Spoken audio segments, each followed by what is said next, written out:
कितनी लड़कियों की एप्लीकेशनें हाई कोर्ट और सुप्रीम कोर्ट में पड़ी हुई हैं, गिनती गिन नहीं पाओगे, जिन्होंने ये कहा है कि मैं अपनी मर्जी से फला फला धर्म के लड़के से शादी कर रही हूँ, मेरे माँ बाप मुझे रोकेंगे लेकिन मेरी उम्र 18 साल से ज़्यादा है, मैं अपनी मर्जी से कर रही हूँ। और ये अभी 2 महीने पहले का रिकॉर्ड बता रहा हूँ मैं, 3-4 साल पुराना नहीं, ये फिर से उठा है कितना। ये किसकी देन है? कभी सोचा है कि हमारी लड़कियां जब कल मरेंगी तो वो कब्र में दफनाई नहीं जाएंगी, वो जलाई जाएंगी। कभी आपने पढ़ा है कि आपकी बेटियों का जब निकाह होगा तो या अय्युहल्लज़ीना आमनुत्तकुल्लाह हक़्क़ तुक़ाती और या अय्युहन्नासुत्तक़ू रब्बकुमुल्लज़ी ख़लक़कुम मिन नफ़्सिन वाहिदा नहीं पढ़ा जाएगा, बल्कि वहां 7 फेरे लगाए जाएंगे। कभी आपने सोचा है कि आपकी बेटी जब अपनी ससुराल में घुसेगी तो उसके हाथ में कुरान और उसकी ज़बान पे कुरान की आयतें नहीं होंगी, बल्कि उसके सर पर चुटकी भर सिंदूर होगा। कभी आपने सोचा है कि आपकी बेटी अल्लाहु अकबर कहकर अल्हम्दुलिल्लाह रब्बिल आलमीन नहीं पढ़ेगी, बल्कि किसी मूर्ति के सामने वो खड़ी होकर घंटी बजाकर उसके सामने अगरबत्तियां जला रही होगी और गायत्री मंत्र पढ़ रही होगी, ओम भूर्भुवः स्वः। कभी आपने तसव्वुर किया है? और वो लड़का जो हमारी बेटी से शादी कर रहा है, 2-3 बच्चे पैदा करने के बाद हमारी बेटी को बेयारो मददगार छोड़ देगा और गवर्नमेंट उसका साथ देगी, क्योंकि यही करने के लिए तो यही सब करवाया गया था।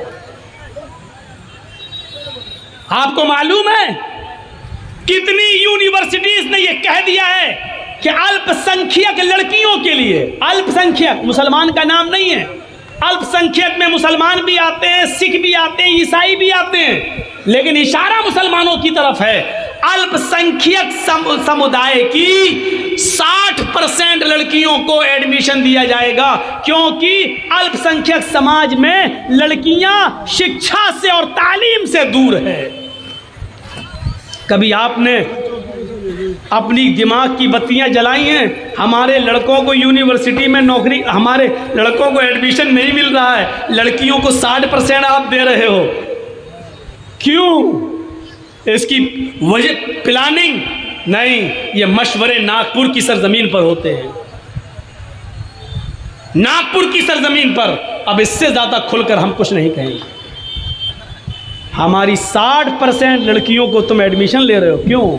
का साहब मुसलमानों में लड़कियां तालीम से दूर है, उनके लिए ये तालीम का नाम लिया ज़रूर जा रहा है, लेकिन हुक्म ये है, इशारा ये है कि हमारे समाज के लड़कों, इन लड़कियों को अपने प्यार के जाल में फंसाइए, इनसे कोर्ट मैरिज कीजिए और 2-3 बच्चों की अम्मा बनाकर इनको छोड़ दीजिए,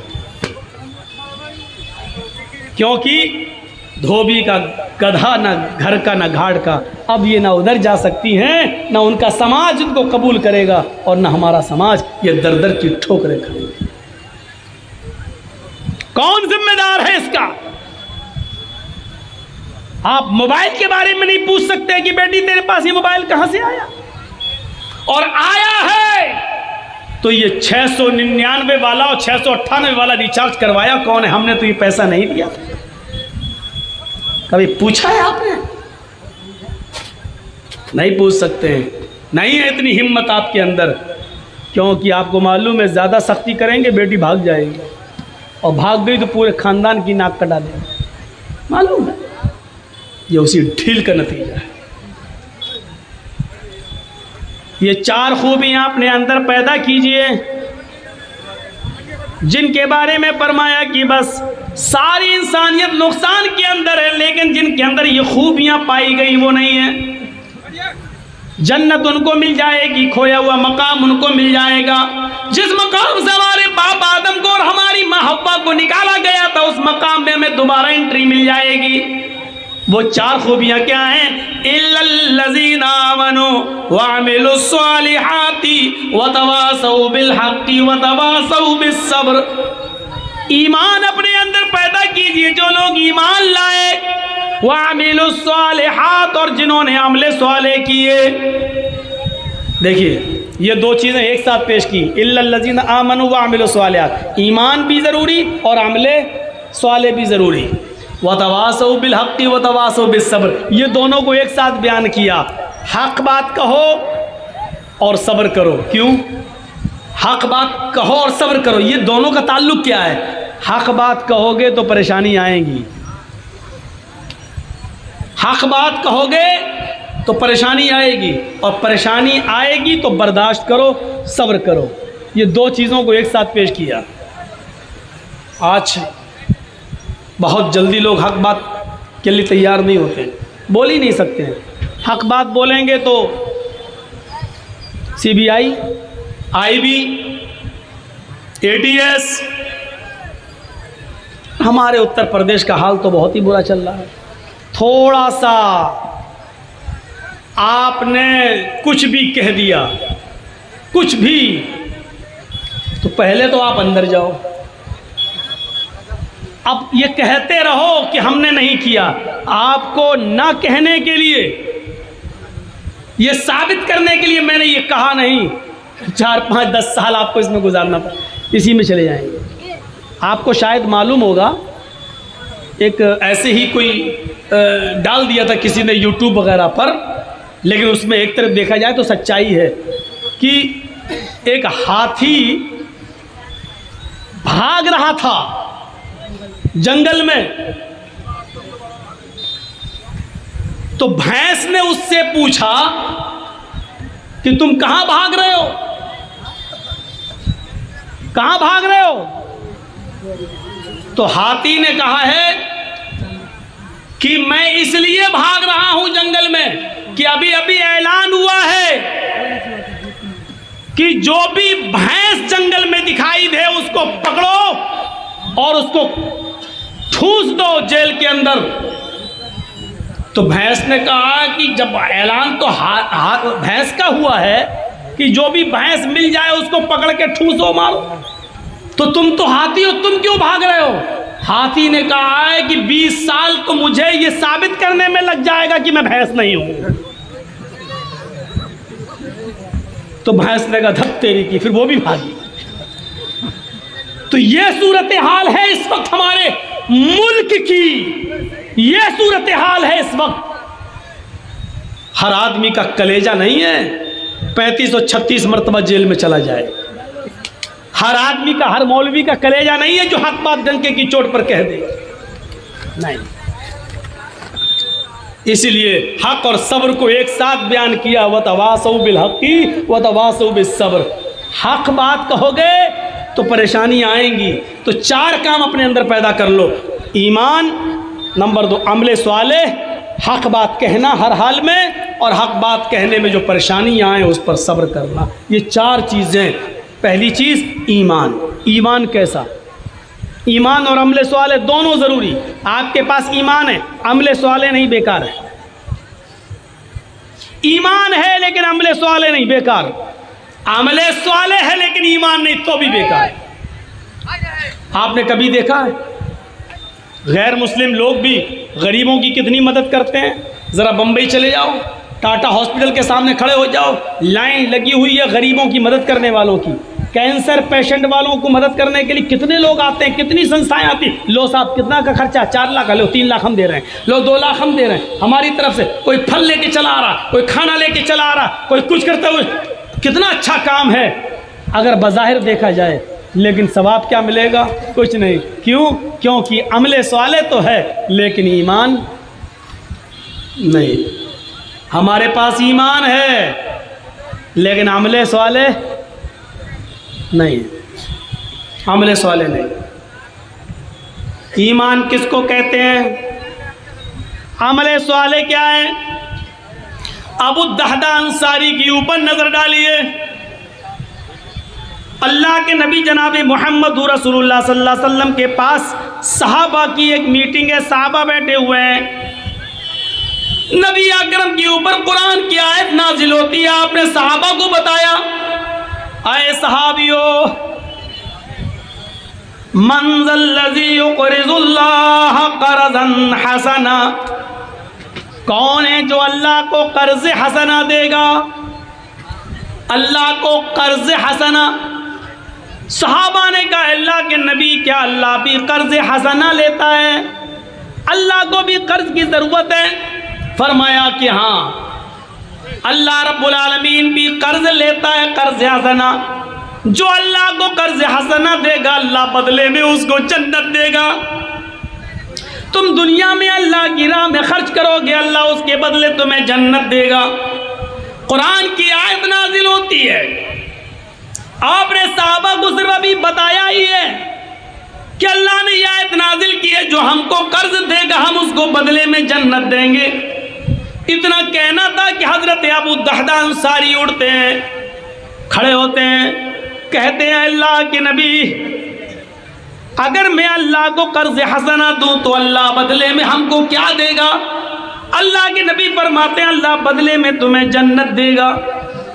फरमाया, अल्लाह के नबी, मेरे दो बाग हैं मदीने में, एक नीचे हिस्से पे, एक ऊपर हिस्से में। मैं दोनों बाग अल्लाह को कर्ज हसना दे रहा हूँ, अल्लाह की राह में सदका कर रहा हूँ। मैंने दोनों बाग अल्लाह को कर्ज हसना दे दिए, बाग, गार्डन। अल्लाह के नबी फरमाते हैं, नहीं, आए अबू दहदा, दोनों नहीं, तुम्हारे पास दो ही बाग हैं। अगर दोनों तुम अल्लाह को कर्ज हसना दे दोगे, सदका कर दोगे, तो फिर तुम्हारे बीवी बच्चे क्या खाएंगे? तुम्हारी जरिए माश कहाँ से चलेगी? तुम्हारी इक्तिसादी, तुम्हारी माशी जिंदगी तबाह हो जाएगी। फिर तुम सड़कों पर भीख मांगोगे। अल्लाह को ये भी पसंद नहीं कि कोई भीख मांगे। इसलिए ऐसा करो कि दो बाग हैं, एक बाग अल्लाह को दे दो और एक बाग अपने पास रख लो। कहने लगे, ठीक है, फिर मैं उस बाग को दे देता हूँ जिसमें खजूरों के 600 पेड़, 600 दरख्त लगे हुए हैं। कहा ठीक है। अल्लाह के नबी सल्लल्लाहु अलैहि वसल्लम के सामने कहा कि मैंने वो बाग अल्लाह को कर्ज हसना दे दिया है, अब मैं घर जा रहा हूँ। वहीं से उठते हैं और घर की तरफ चल देते हैं। घर पहुँचते हैं तो क्या देखते हैं, घर में लॉक लगा हुआ है, ताला। पड़ोसी से पूछा कि मेरी बीवी बच्चे कहाँ हैं? जवाब दिया कि आपकी बीवी और आपके बच्चे भूखे थे, आपका इंतजार कर रहे थे, आप नहीं आए तो आपकी बीवी आपके बच्चों को लेकर आपके बाग में चली गई, जहां खजूरों के दरख्त लगे हुए हैं, वहां खजूर तोड़ेगी और आपके बच्चों को खिलाएगी। अबू दहदा वहीं से दौड़ लगाते हैं, तेजी के साथ भागते हैं और उस खजूर के बाग के बाहर खड़े हो जाते हैं और दरवाजे से झांक कर देखते हैं कि मेरी बीवी कहाँ है। अंदर नहीं जाते। क्यों? क्योंकि अब ये बाग मेरा नहीं है। जब मेरा नहीं है तो मैं अंदर क्यों जाऊं?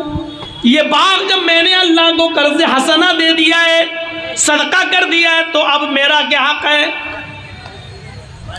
यहाँ मस्जिद और मदरसे को 100 रुपये देने में हमारी चमड़ी पिघलती है, नहीं दे सकते हैं। एक बाग पूरा कर्ज हसना। झांक कर देखते हैं, बीवी अपने दुपट्टे में, अपनी ओढ़नी में खजूर रखे हुए और एक एक करके खजूर अपने बच्चों को खिलाती जा रही है। 2-4 खजूरें अपने बच्चों की पॉकेट में डाल देती है, लो बेटा खाओ। बाहर से आवाज देते हैं, ओ मेरी बीवी, बच्चों को लेकर बाहर निकलो। बीवी कहती है, बच्चे भूखे, थोड़ा सा खजूर खा लेने दो। बाहर से आवाज देते हैं, अबू दहदा, बीवी समझती क्यों नहीं हो? इन बच्चों को जल्दी से निकालो, बाग से बाहर आओ, बाग से बाहर आओ, ये बाग हमारा नहीं है। बीवी कहती है, बाग हमारा नहीं है? खजूरों को देखती है, 600 पेड़ देखती है खजूरों को, कहती है सारे खजूर पक चुके हैं, अब ये कटने का नंबर है, बाजार में ये खजूर बिकेंगे, हमारे घर की तंगी मिटेगी, अच्छे दिन आएंगे। और आप कह रहे हैं ये बाग हमारा नहीं है। मेरी बीवी बहस बात में करना, तुम पहले बच्चों को लेकर बाहर निकलो। बीवी दोनों बच्चों को लेकर बाहर आती है। बीवी के दुपट्टे में, उसकी ओढ़नी में जितने खजूर थे अबू दहदा ने वो सारे खजूर निकाले और उसी बाग के अंदर डाल दिए। अबू दहदा ने अपने बच्चों की जेब देखी, उनके जेब में जितने खजूर थे सारे खजूर निकाले और वो सारे खजूर उसी बाग में डाल दिए। फिर कहा बेटा मुंह खोलो जरा। जो बच्चे खजूर खा रहे थे उनके मुंह खुलवाए। जितनी भी खजूर मुंह में रखी हुई थी, चबी हुई थी, वो खजूर भी अपने बच्चे के मुंह से निकाली और वो खजूर भी, चबी हुई खजूर भी बाग के अंदर डाल दी। और कहा अल्लाह मुझे आने में थोड़ी देर हो गई, वरना मेरी बीवी और मेरे बच्चे इतने खजूर भी नहीं खा पाते। आय अल्लाह, ये बाग मैंने तेरी राह में सदका कर दिया है, कर्ज हसना दे दिया है। आय अल्लाह, तेरे नबी का फरमान है, जो अल्लाह को कर्ज हसना देगा अल्लाह बदले में जन्नत देगा। आय अल्लाह, मैंने अपना वादा पूरा किया, तू अपना वादा पूरा कर। आय अल्लाह, मैंने अपना वादा पूरा किया, तू भी अपना वादा पूरा कर। आय अल्लाह, मैंने अपना वादा पूरा कर दिया, तू भी अपना वादा पूरा कर। उधर बीवी कहती है कि ये बाग किसको दे दिया है? कहा अल्लाह को। बीवी ने कहा कि क्या मिलेगा? फरमाया, आए मेरी बीवी, जनाबे मोहम्मद रसूलुल्लाह ने फरमाया अल्लाह को कर्ज हसना दोगे तो अल्लाह बदले में जन्नत देगा। मैंने ये बाग अल्लाह को दे दिया है। बीवी चीख कर कहती है एक बाग देकर अगर जन्नत मिल रही है तो ये सौदा महंगा नहीं है, ये सौदा महंगा नहीं है। ऐ मेरे शौहर, तुमने अच्छा किया, अल्लाह को सदका कर्ज हसना दे दिया, अल्लाह की राह में सदका कर दिया है। एक बाग देकर अगर जन्नत मिल रही है तो ये सौदा महंगा नहीं है, तुम बहुत सस्ते में निपट गए हो। मेरे प्यारे साथियों, कुरान की आयत नाजिल हुई यहाँ और उधर अमल करके दिखा दिया। ये था ईमान और ये था अमल सालेह जो उन्होंने उसी दिन करके दिखा दिया। मैंने पूरा का पूरा बाग अल्लाह को कर्ज हसना दे दिया। कहाँ है ये जज्बा? कहाँ है हमारे पास ईमान? कहाँ है? बस मोहम्मद असलम, मोहम्मद अकरम, मोहम्मद अजहर, मोहम्मद फला, ये नाम रख लेना ही क्या हमारे मुसलमान होने की दलील है? गोश्त खा लेना ही क्या हमारे मुसलमान होने की दलील है? आयत आती है फौरन उसके ऊपर अमल हो जाता है। इसको कहा जाता है ईमान, इसको कहा जाता है ईमान। मेरे प्यारे साथियों, तसव्वुर कीजिए हजरत अब्दुल्ला इब्न उमर रजी अल्लाह ताला अन्हु के इस मंजर को देखिए। बीमार हैं, ईमान भी देखिए और अमले साले भी देखिए। अब्दुल्ला इब्न उमर ऐसी बीमारी में मुब्तला हो गए कि उनके बचने की उम्मीद नहीं थी। डॉक्टरों ने सख्त परहेज करवाया, तबीबों ने, हकीमों ने सख्त परहेज करवाया। हजरत उमर फारूक के बेटे अब्दुल्ला इब्न उमर बीमारी, बहुत सख्त और कठिन बीमारी में मुब्तला हुए और कई महीने तक उसी बीमारी में मुब्तला रहे। उनके बचने की कोई उम्मीद नहीं थी, लेकिन हकीमों की कोशिश से, तबीबों की कोशिश से छुटकारा मिल गया, निकल गए, मौत के मुंह से बच गए। तबीयत में कुछ इफाका हुआ, बेहतरी हुई तो हकीमों ने और तबीबों ने कहा उनकी बीवी से, अल्हम्दुलिल्लाह आपके शौहर ठीक हैं, अब ये जो खाएं इनको खिला सकती हो। अब देखिए ईमान और अमले सवाल है, ये जो खाएं तुम अब इनको खिला सकती हो, अब कोई परहेज की ज़रूरत नहीं है, लेकिन अभी आराम की ज़रूरत है, यानी काम नहीं करेंगे, अभी बिस्तर पर लेटे रहेंगे। अभी काम नहीं करवाइएगा इनसे, लेकिन ये मौत के खतरे से बाहर आ चुके हैं और परहेज खत्म, अब ये जो खाना चाहें खा सकते हैं। नेक बीवी थी, उनके पास बैठ जाती हैं, कहती हैं मेरे प्यारे शौहर, अल्हम्दुलिल्लाह अल्लाह रब्बुल आलमीन ने आपको बीमारी से शिफाए कामला और आजिला अता फरमा दिया, आपको फिर से सेहत और तंदुरुस्ती दे दी। तबीबों ने और डॉक्टरों ने यह भी कह दिया कि अब आप जो खाना चाहें खा सकते हैं।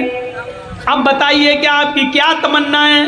4 महीने 6 महीने हमने आपको बहुत ज़्यादा सख्ती में रखा, आप जो चाहते थे मैं नहीं खिलाती थी, परहेज बताया था मैं परहेज करवाती थी। आज आप बताइए कि आपको किस चीज़ की तबीयत है, क्या चीज़ खाना चाहते हैं आप।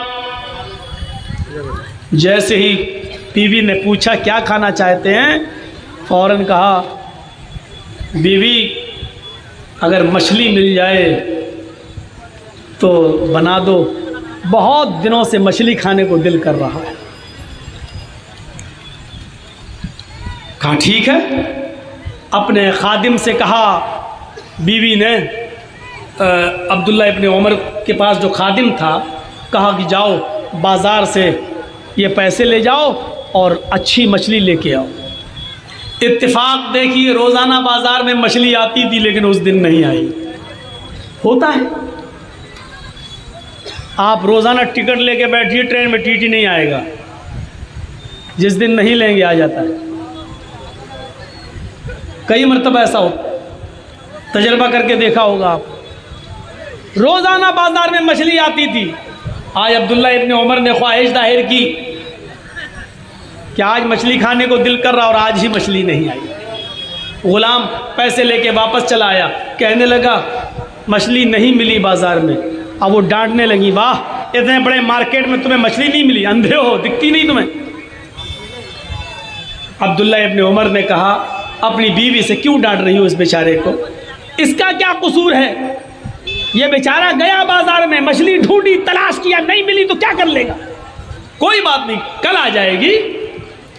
बीवी ने दूसरे दिन भेजा, देखो कुछ महंगी मिले फिर भी ले आना, लेकिन ले ज़रूर आना। लेकिन दूसरे दिन भी मछली नहीं आई बाजार। आप कनखी नज़रों से देख रहे हैं, कामचोर, थोड़ी मेहनत नहीं कर सकता, आगे नहीं बढ़ सकता।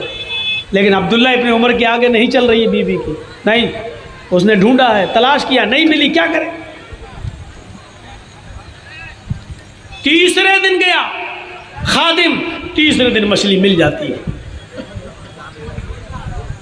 अब तसव्वुर करिए, मैं अपनी स्पीड यहां थोड़ी स्लो कर रहा हूं, जरा मंजर देखिए।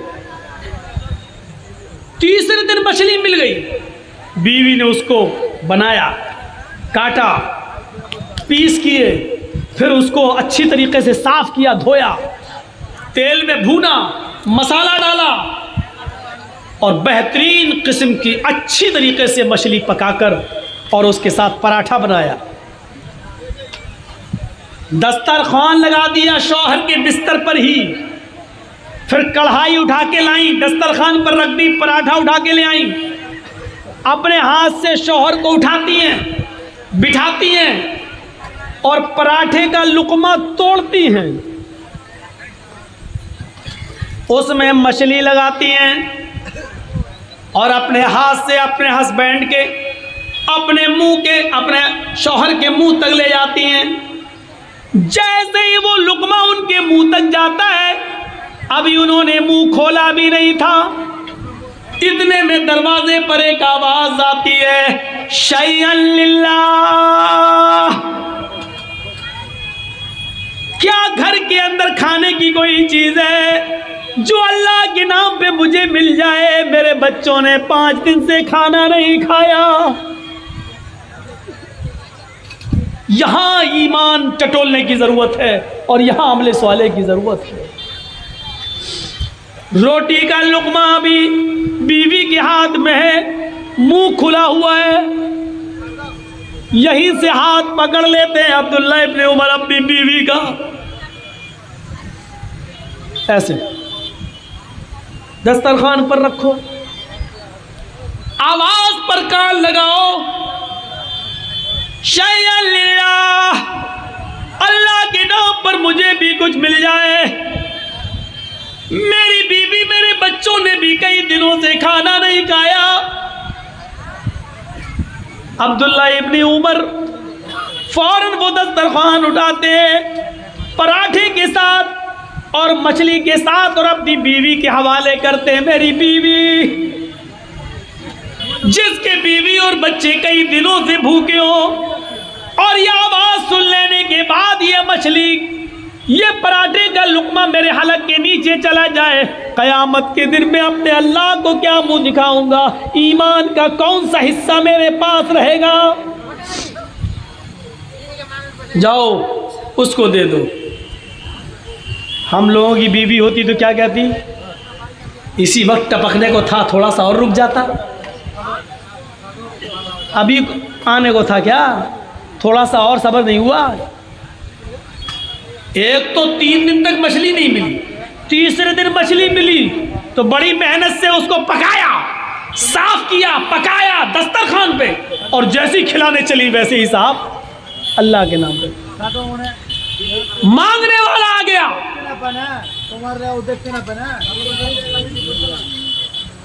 तसव्वुर करो क्या बीत रही होगी। लेकिन एक बीवी थी, अपने शौहर की आदत से वाकिफ थी, इसलिए शौहर को कुछ नहीं बोला। एक बात कहती है कि आए मेरे प्यारे शौहर, मछली आपने बनवाई है, मछली आप खा लीजिए। ऐसा करते हैं, मछली में जितना पैसा लगा है, पराठे में जितनी कीमत लगी है, मैं मछली और पराठे की उतनी कीमत मैं निकाल कर अलमारी में से, तिजोरी में से मैं उसको निकाल कर इस मांगने वाले साइल के हवाले कर देती हूँ। आपको मछली पसंद है, पता नहीं उसको और उसकी बीवी बच्चों को मछली पसंद होगी भी या नहीं, हम ये कीमत उसको दे देते, वो अपनी पसंद का खाना अपने घर में बना लेगा। इसमें क्या बुराई थी?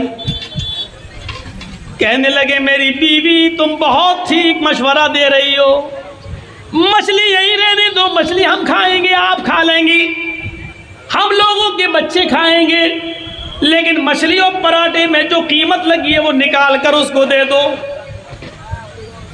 अब दिखाता हूं ईमान और अमले वाले। बीवी तिजोरी खोलती है,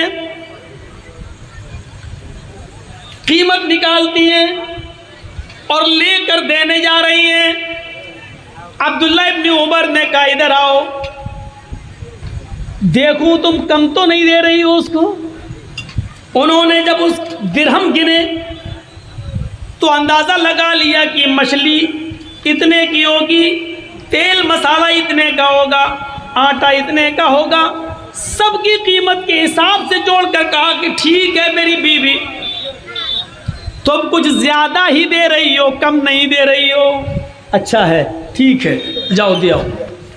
जैसे वो कीमत देने के लिए पहुंचती है दरवाजे पर, अभी दरवाजा खोला भी नहीं है, अभी साइल के हाथ में कीमत दी भी नहीं। इतने में अब्दुल्ला इब्न उमर फिर आवाज लगाते हैं मेरी बीवी कीमत लेकर इधर आओ। हैं? अब क्या है?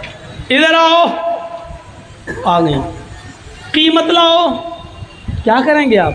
देखें, अभी तो देखा था, अरे लाओ ना, मैं तुम्हारा शौहर हूं, मांग रहा हूं, दो ना, दे दी। कीमत भी दस्तरखान पर रख दी, मछली उठाई, पराठा उठाया और उसमें कीमत भी रख दी दस्तरखान पर, और पूरा का पूरा उठाकर कहा मेरी बीवी जाओ इस मांगने वाले को कीमत भी दे दो और मछली भी, पराठा भी। हम लोगों की बीवी होती, कहती सटिया गया ये आदमी, पागल हो गया, दिमाग खराब हो गया इसका। वो कहने लगी क्या हुआ आपको? कब? पहले दे के आओ फिर बताता हूँ। अरे दे के आऊँगी तब क्या बताएंगे, अभी बताइए ना। कि ना, पहले दे के आओ, दोनों चीज़ें दे के आओ। शौहर का हुक्म था, बीवी जाती है, कीमत भी दे देती है, पराठा भी दे दे देती हैं, मछली भी दे देती हैं और वो दुआएं देता हुआ चला जाता है। ये बैठती है और कहती है बताओ मियाँ अब तो बता दो क्या हुआ। पहले तो कह रहे थे कीमत दे दो मछली हम और हमारे बच्चे खा लेंगे, फिर मैं कीमत देने गई तो आपने वो भी बुला लिया और फिर कीमत भी दे दी मछली भी दे दी। वाह ऐसा क्यों? कहा मेरी बीवी जब तुम कीमत देने जाने लगी तो मेरे दिल में ये ख्याल आया, आए अब्दुल्ला तुझे मछली ज्यादा पसंद है या मछली की कीमत? मैं किसी नतीजे पे नहीं पहुंच पा रहा था, मुझे मछली ज्यादा पसंद है या मछली की कीमत। बहुत गौर किया कि मुझे क्या ज्यादा पसंद है, लेकिन मैं किसी नतीजे पे नहीं पहुंच पाया, इसलिए मैंने दोनों चीजें दे दी। क्योंकि कुरान की आयत, ईमान देखिए, क्योंकि कुरान की आयत हमारे जहन में आ गई। जब तुम कीमत देने जाने लगी तो कुरान की आयत मेरे दिमाग में आ गई, मेरे माइंड में आ गई।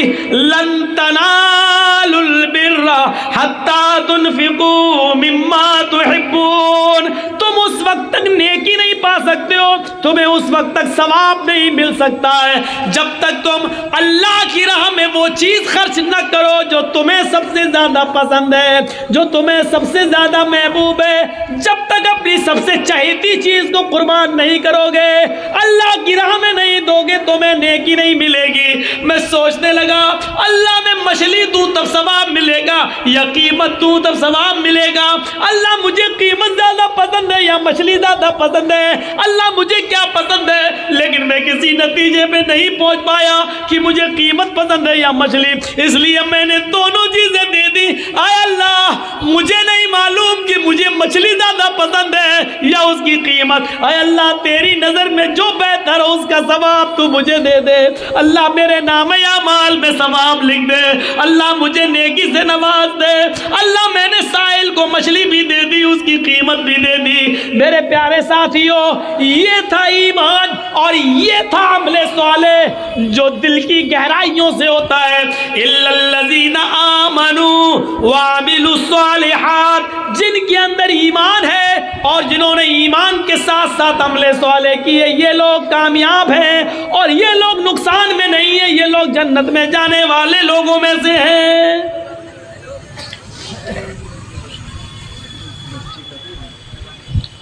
एक बच्ची यहाँ पर बैठी हुई है, बिलाल चौक की बता रही है, जिस किसी भाई का भी हो यहाँ से आकर के लेके जाएं। एक बच्ची बैठी हुई स्टेज पर, बिलाल चौक की बता रही है, आए उसको ले जाए यहाँ से।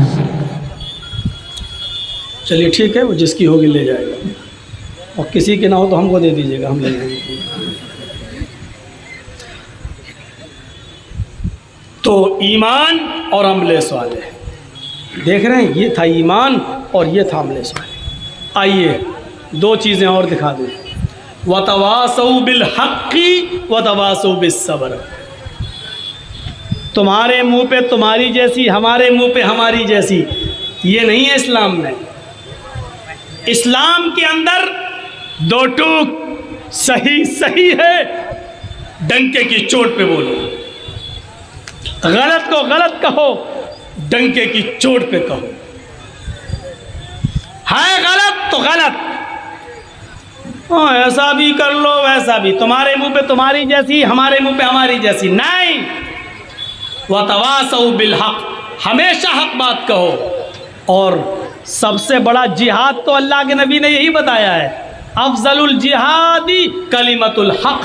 हक बात बोलना सबसे बड़ा जिहाद है, और सबसे बड़ा जिहाद बादशाह के सामने हक बात कहना। दुनिया में ऐसे बहुत से लोग गुजरे हैं, तवाफ कर रहे हैं। हज़रत अब्दुल्ला इब्ने उमर, सालिम इब्ने अब्दुल्ला इब्ने उमर, हज़रत अब्दुल्ला के बेटे, यानी उमर फारूक के बेटे अब्दुल्ला और अब्दुल्ला के बेटे सालिम। तो सालिम इब्ने अब्दुल्ला इब्ने उमर खाने काबा का तवाफ कर रहे हैं। उमर फारूक के पोते, और उनके जिस्म पर जो एहराम है उसमें जोड़ ही जोड़ लगे हुए हैं, पैबंद ही पैबंद लगे हुए हैं। और उस ज़माने का खलीफा, उस ज़माने का मक्के का गवर्नर, मक्के का जिम्मेदार हिशाम इब्न अब्दुल मलिक, हिशाम इब्न अब्दुल मलिक जब देखता है तो पूछता है लोगों से, ये कौन आदमी है जिसके पैबंद लगे हुए हैं? लोगों ने बताया ये हजरत उमर फारूक के पोते हैं, हजरत सालिम। इतना बड़ा अमीरुल मोमिनीन का पोता और इतना करीब। तवाफ के दौरान हिशाम इब्न अब्दुल मलिक ने अब्दुल्ला इब्न सालिम इब्न अब्दुल्ला से कहा, सालिम क्या तुम उमर फारूक के पोते हो? उन्होंने कहा जी। मुझे जानते हो? कहा नहीं। कहा मैं हिशाम इब्न अब्दुल मलिक हूँ, इस इलाके का जिम्मेदार। मैं चाहता हूं कि मैं तुम्हारी कुछ मदद करूं। तुम्हारी हालत मुझे देख के तरस आ गया है।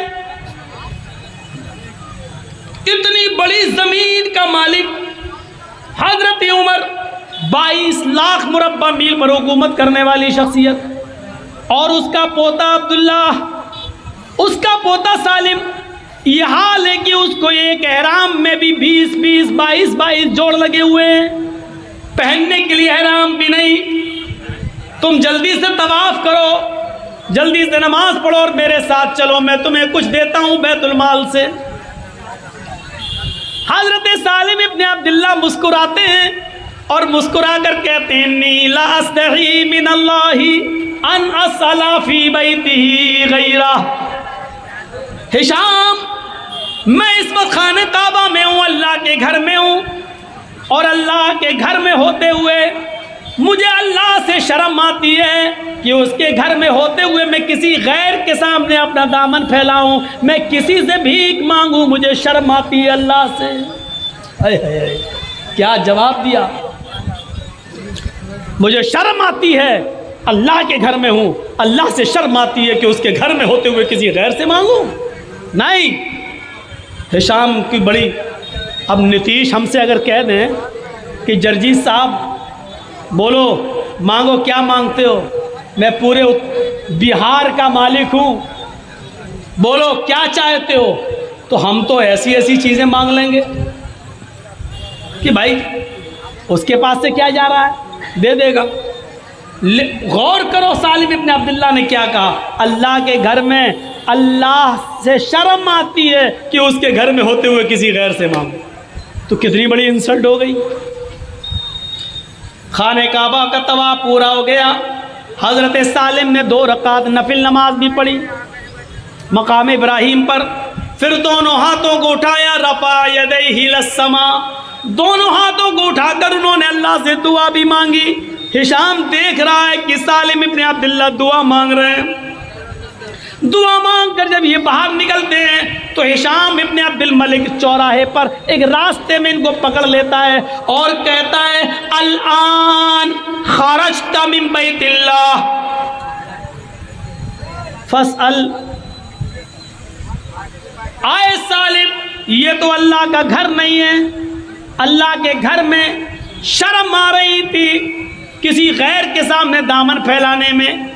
ये तो अल्लाह का घर नहीं है, तो बाजार है, और मैंने तुम्हें सड़क पर पकड़ा है। चलो मेरे साथ, तुम क्या मांगते हो, तुम्हें किस चीज़ की ज़रूरत है? आओ मैं तुम्हारी ज़रूरत पूरी कर दूँ, तुम उमर फारूक के पोते हो। हज़रत सालिम इब्न अब्दुल्ला यहाँ पर भी मुस्कुराते हैं और कहते हैं, क्या मेरी ज़रूरत पूरी करोगे? अम मिन हवाइज दुनिया अम मिन हवाइज आखिरा, मेरी आखिरत की ज़रूरत पूरी करोगे या दुनियावी? हिशाम कहता, आखिरत में तो कोई किसी के काम नहीं आएगा, मैं किसी को जन्नत जहन्नम तो नहीं दे सकता हूँ, आखिरत की ज़रूरत तो पूरी नहीं कर सकता हूँ। मैं मक्के का गवर्नर हूँ, मैं मक्के का मालिक हूँ, मैं मक्के का जिम्मेदार हूँ, इसलिए मैं तुम्हें कुछ देना चाहता हूँ। मैं तुम्हारी दुनियावी ज़रूरत पूरी कर सकता हूँ, सोना दे सकता हूँ, चांदी दे सकता हूँ, कपड़ा दे सकता हूँ, गल्ला दे सकता हूँ, अनाज दे सकता हूँ। तुम्हें दुनियावी ज़रूरत मैं तुम्हारी पूरी करने के लिए तैयार हूँ, बताओ तुम्हें किस चीज़ की ज़रूरत है? ओ, तो तुम मुझे दुनिया दोगे? हाँ, अच्छा। हाय हिशाम, तुम्हें मालूम नहीं है कि खाने काबा के बाद तवाफ करने के बाद मैंने क्या किया? हिशाम कहता मुझे मालूम है, तुमने 2 रकात नमाज पढ़ी। आए हिशाम, तुम्हें मालूम नहीं है कि 2 रकात नमाज पढ़ने के बाद मैंने क्या किया? हिशाम कहता है मुझे मालूम है, नमाज पढ़ने के बाद तुमने अपने दोनों हाथ उठाकर अल्लाह से दुआ मांगी है। आए हिशाम, इतना तुम्हें मालूम है, लेकिन ये नहीं मालूम है कि मैंने हाथ उठाकर अपने रब से क्या मांगा है। और सुनो, बड़ी इबरतनाक वाकया है बड़ा। हिशाम कहता हाँ, मुझे ये नहीं मालूम कि तुमने अपने रब से क्या मांगा। ये मालूम है कि तवाफ किया है, ये मालूम है तवाफ के बाद 2 रकात नमाज पढ़ी है, ये मालूम है कि नमाज के बाद दुआ मांगी है, लेकिन ये नहीं मालूम कि दुआ में क्या मांगा। भाई हिशाम, मैं ये बताना भी नहीं चाहता कि मैंने अपने रब से क्या मांगा, ये मैं जानता हूं और मेरा रब जानता है, लेकिन इतना बता देता हूं, तुम मुझसे बार बार कह रहे हो कि मुझसे सोना मांगो, चांदी मांगो, कपड़ा मांगो, अनाज मांगो, गल्ला मांगो, दुनिया मांगो। तुम मुझसे बार बार कह रहे हो कि मुझसे ये मांगो। मेरी हालत देखकर, मेरे कपड़े देखकर, मेरा हराम देखकर बार बार कहते हो मैं दुनिया की जरूरत पूरी कर दूं। आए हिशाम, मैंने अपने रब से क्या मांगा ये तो मैं तुझे नहीं बताऊंगा, लेकिन तू बार बार दुनिया मांगने का सवाल कर रहा है, तो मैं इतना बता दूं कि जब मैंने अपने रब के सामने हाथ फैलाए और दोनों हाथ फैलाकर जब अपने रब से दुआ मांग रहा था, तो माँ साल तो दुनिया मयम लिखुहा फकैफा सलुहा मन ला यमलिकुहा। तो जब मैं अपने हाथ फैलाकर अल्लाह से दुआ मांग रहा था, तो दुनिया तो मैंने उससे भी नहीं मांगी। माँ साल तो दुनिया मयम लिखुहा, सोना तो मैंने उससे भी नहीं मांगा, चांदी तो मैंने उससे भी नहीं मांगी, दौलत तो मैंने उससे भी नहीं मांगी, गल्ला और अनाज तो मैंने उससे भी नहीं मांगा। जो दुनिया का मालिक है, ये दुनिया तो बार बार मुझसे कह रहा मांगो, अरे दुनिया तो मैंने उससे भी नहीं मांगी जो दुनिया का मालिक है। फकैफा सलुहा मन ला यमलिकुहा, तो मैं उससे दुनिया कैसे मांगू जो आज मरा और कल ये दुनिया दूसरे के हाथ में चली जाएगी। तू इसका मालिक नहीं है, खाली हाथ आया था और खाली हाथ जाएगा। जब दुनिया का कुछ हिस्सा है ही नहीं तेरा, तो मैं तुझसे क्या मांगू। चल, नहीं मांगता, मुझे मेरे हाल पे छोड़ दे। गौर कीजिए, ऐसे लोग गुजरे इस दुनिया में, हक बात बड़े बड़े लोगों के सामने कह दिया करते थे। अल्लाह के नबी ने भी तो यही कहा था, ये काफिर सूरज उखाड़ के लाए मेरे दाहिने हाथ पे ला के रख दें, चांद तोड़ कर लाए और बाएं हाथ पे ला के रख दें। ऐसा कर नहीं सकते, लेकिन ऐसा कर भी डाले, दाएं और बाएं हाथ पे लाकर रख दें, ये तो मुमकिन है। लेकिन मैं हक कहने से रुक जाऊं और दावत हक से चूक जाऊं या छोड़ बैठूं, ये मुमकिन नहीं है। आए मेरे चचा ने बुलाया था ना अबू तालिब ने, बेटे ये तुम्हें मार डालेंगे, कत्ल कर देंगे, छोड़ दो इनको, इनके हाल पर तुम दावत तबलीग मत करो। तो क्या कहा था चचा जान, आप प्रेशर बना रहे मेरे ऊपर। मेरे बेटे मेरे ऊपर इतना बोझ मत डालो कि मैं बर्दाश्त न कर सकूं। तुम्हें कोई छेड़ेगा मारेगा तो सबसे पहले तुम्हारा ये चचा अबू तालिब गिरेगा, उसको तकलीफ होगी। मेरे ऊपर इतना बोझ मत डालो कि मैं बर्दाश्त न कर सकूं। तो क्या कहा चाचा जान, अगर आज आप अपना हाथ मेरे सर से उठा रहे तो उठा लीजिए। मेरे हाथ, मेरे सर पर अल्लाह का हाथ है, उसकी मदद है मेरे ऊपर, मेरे साथ। अय चचा, अगर ये काफिरीन मक्का सूरज लाए 9 करोड़ 30 लाख मील की बुलंदी पर, लेकिन ये ले आए चांद 2,40,000 मील की ऊंचाई पर, ये ले आए दाएं और बाएं हाथ पर लाकर रख दें, ये तो करना इनके लिए मुमकिन है, लेकिन मैं बाज आ जाऊं ये मुमकिन नहीं है। यानी अल्फाज दीगर, सुई के सुराख से ऊंट दाखिल नहीं हो सकता, लेकिन अगर ऊंट दाखिल हो जाए ये तो मुमकिन है, ये तो हो सकता है, लेकिन मैं अल्लाह की दावत छोड़ दूं और दीन हक से बाज आ जाऊं ये मुमकिन नहीं है। मैं नहीं छोड़ सकता, मैं ऐसा नहीं कर सकता।